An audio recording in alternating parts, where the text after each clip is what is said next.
जमिनी विकू का हा त्यांचा प्रश्न आहे.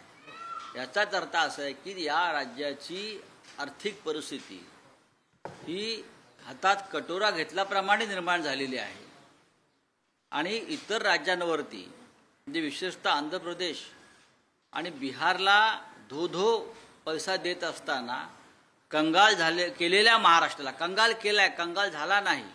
महाराष्ट्र दिल्लीने आणि सध्याच्या त्यांच्या चमचे मंडळानं राज्यकर्त्या या दोघांनी मिळून महाराष्ट्र कंगाल केलेलं आहे. पण त्यांना महाराष्ट्राच्या शेतकऱ्यांना कष्टकऱ्यांना मदत करावी असं वाटलं नाही. ठीक आहे, हा कायदेशीर प्रश्न आहे. उत्तर द्यायला त्यांचे लोक समर्थ आहेत. चांगली गोष्ट आहे. आणखी एक प्रश्न आहे. सीमा प्रश्नासंदर्भात जानेवारीमध्ये सुनावणी झालेली आहे. त्यानंतर आजपर्यंत सुनावणी झाली. महाराष्ट्र राज्य सरकारचे वकील सुप्रीम कोर्टात हजरच राहत नाहीत, मेन्शन करायचा प्रयत्नच करत नाहीत असा आरोप सीमावासियांचा आहे. हे खरं आहे. सध्याचे जे मुख्यमंत्री आहेत त्याने मध्यंतरी अशी बोंब ठोकली होती की मी सीमा भागातल्या लढ्यातला एक सैनिक आहे, अशी त्यांनी एक बोंब ठोकली होती. हे लोक बोंब ठोकण्यात फार पटाईत आहेत. तेव्हा आम्ही त्यांना म्हणालो होतो की तुम्ही सीमा भागात जाऊन संघर्ष केला, आमच्याबरोबर लढा दिलेला आहे, त्याचा एखादा पुरावा असेल तर ते आमच्याकडे त्या 49 जणांची यादी आहे ज्यांना तुरुंगवास भोगावा लागला, ज्यांनी संघर्ष केला. अगदी छगन भुजबळांसह जर तुम्ही खरोखर सीमा भागाच्या संदर्भात आस्था असेल तर आज मुख्यमंत्री आहात, तुमचा वकील का हजर राहत नाही हा माझा पहिला प्रश्न आहे. त्यानंतर आधीच्या मंत्रिमंडळामध्ये एकनाथ शिंदे हे मंत्री असताना त्यांच्यावर सीमा भागाची विशेष जबाबदारी होती, बरं का. त्या काळामध्ये चंद्रकांत पाटील यांच्यावर पण ती जबाबदारी होती.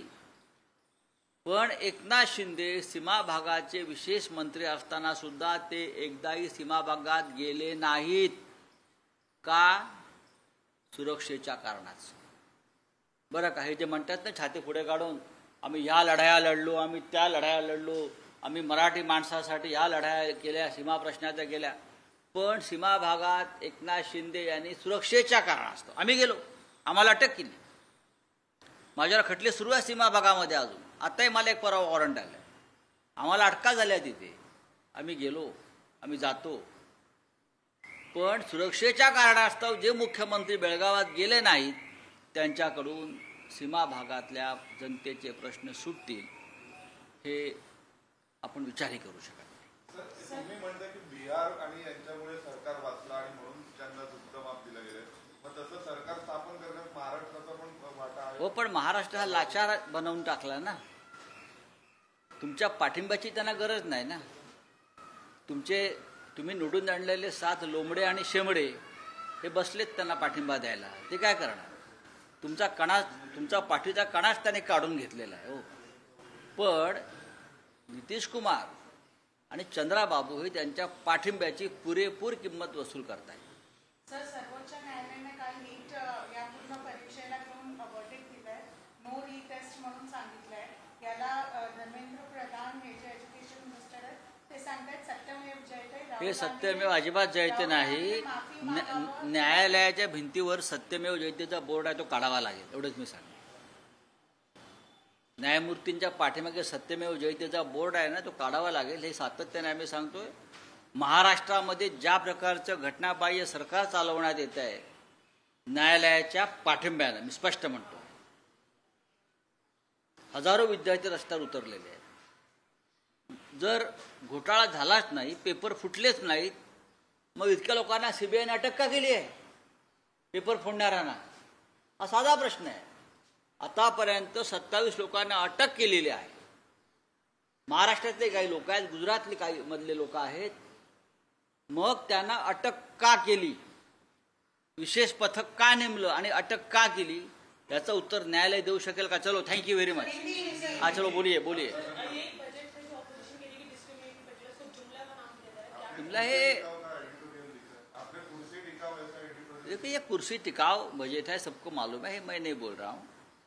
लोकसभा चुनाव के जो नतीजे आए हैं ये लोकसभा चुनाव के नतीजे से पीड़ित बजट है. ये पीड़ित बजट है. एक जमाने में गुजरात के व्यापारी ईस्ट इंडिया कंपनी को अपना व्यापार बचाने के लिए बहुत बड़ी रकम या फिरौती देते थे. ईस्ट इंडिया कंपनी को। मुझे लगता है वही व्यापारी मंडल ने देश की तिजोरी से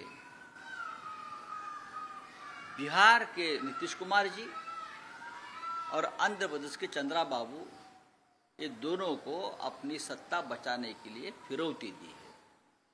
अब ईस्ट इंडिया कंपनी की जगह ये गुजरात के व्यापार मंडल आया है और ये ईस्ट इंडिया कंपनी अपनी सत्ता, अपना व्यापार बचाने के लिए, अपना बिजनेस बचाने के लिए बड़ी रकम सरकार के तिजोरी से दे रहे। मैं उसे बजट नहीं मानता हूँ। सर दो प्रमुख से स्टेट्स है, उनके नाम लिए गए बजट के दौरान, उन्हें अलॉट किया गया और महाराष्ट्र को या दूसरे जो राज्य है। तर संजय राऊत पत्रकारांशी बोलत होते। आपण बघितलं महायुती सरकारवर विशेषतः त्यांनी शिलक्या शब्दात टीका केली आहे।